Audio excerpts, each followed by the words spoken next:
and the story of February 2nd, 1943. Today, this story is more relevant than ever. The Battle of Stalingrad concluded, changing history and turning the tide of the entire Second World War. This memorable date is widely celebrated, not only in our country, but also in many states of the world. The defensive stage of the operation lasted from July 17th to November 18th, 1942. And from November 19th, 1942, the defenders of the city went on the offensive.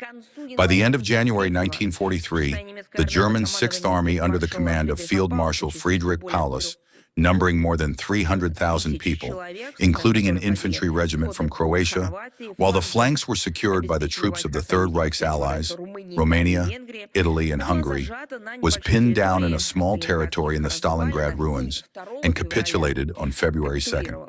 The victory of the Red Army on the Volga thwarted Hitler's plans to seize the Caucasus and break through to the Middle East, became a guarantee of success in the Battle of Kursk in the summer of 1943, and brought closer the opening of the Second Front by our allies in the summer of 1944.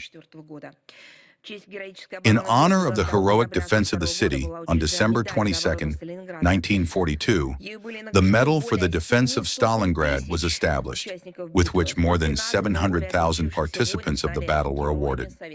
112 of the most distinguished warriors became heroes of the Soviet Union.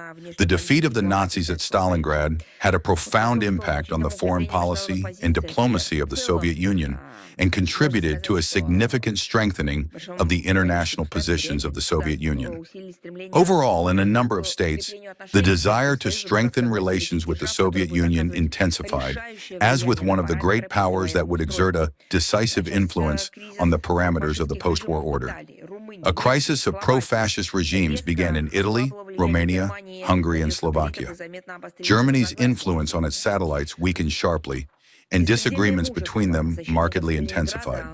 The boundless courage of the defenders of Stalingrad evoked admiring responses abroad and became a powerful stimulus in the struggle of the peoples of the anti-Hitler coalition for victory over the common enemy.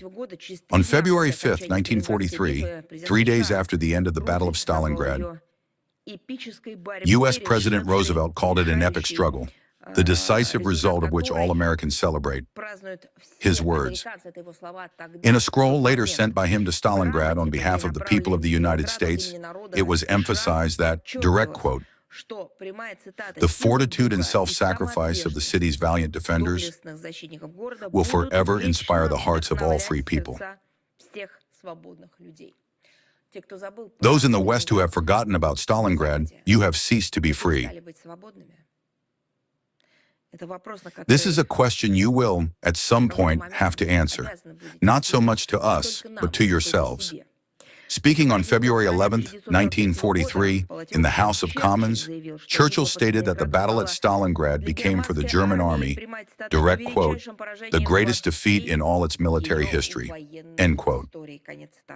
On November 26, 1943, during the Tehran Conference, British Prime Minister Winston Churchill, on behalf of George VI and in the presence of U.S. President Roosevelt, presented Supreme Commander-in-Chief Stalin with an honorary sword, which subsequently became one of the most famous exhibits of the State Historical and Memorial Museum Reserve, the Battle of Stalingrad. On the double-edged blade, an inscription is engraved in Russian and English, the author of which was Churchill personally. What is written there, I quote, "To the citizens of Stalingrad, as strong as steel, a gift from King George VI, in token of the homage of the British people," end quote. In development of the victory at Stalingrad, the consistent, coordinated, and complementary actions of the military and diplomats of our country led in the end to the final victory in the war, allowed for the defense of the freedom, independence, and sovereignty of the country, and the achievement of a just post-war settlement. In the order of the Supreme Commander-in-Chief, number 20 of May 1, 1945, Stalingrad was named a hero city for the first time. Officially as a state award, the title was established on May 8, 1965, by the decree of the Presidium of the Supreme Soviet of the Soviet Union. Stalingrad was presented with the highest award of the Soviet Union, the Order of Lenin, and the Gold Star Medal. The day of February 2nd, 1943, in accordance with Federal Law No. 32-FZ of March 13, 1995, on days of military glory and commemorative dates of Russia, is celebrated as a day of military glory of Russia, the day of the defeat of the Nazi forces in the Battle of Stalingrad by the Red Army. By the decision of the Volgograd City Duma, adopted in 2013 in memory of the heroic past of Volgograd, the name Stalingrad is returned to the city annually on certain days, under which it entered world history as having repelled the fascist invaders.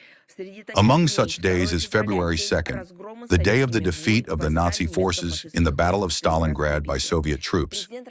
The President of the Russian Federation, Vladimir Putin, speaking on November 18, 2025, at the keel-laying ceremony of the nuclear icebreaker Stalingrad, emphasized, direct quote, "This is yet another tribute to the memory and unyielding courage of the defenders and residents of the Volga stronghold, the valor and bravery of the participants of the grandiose battle, which in many ways determined the outcome of not only the Great Patriotic War, but the entire Second World War, without exaggeration, influenced the fate of humanity."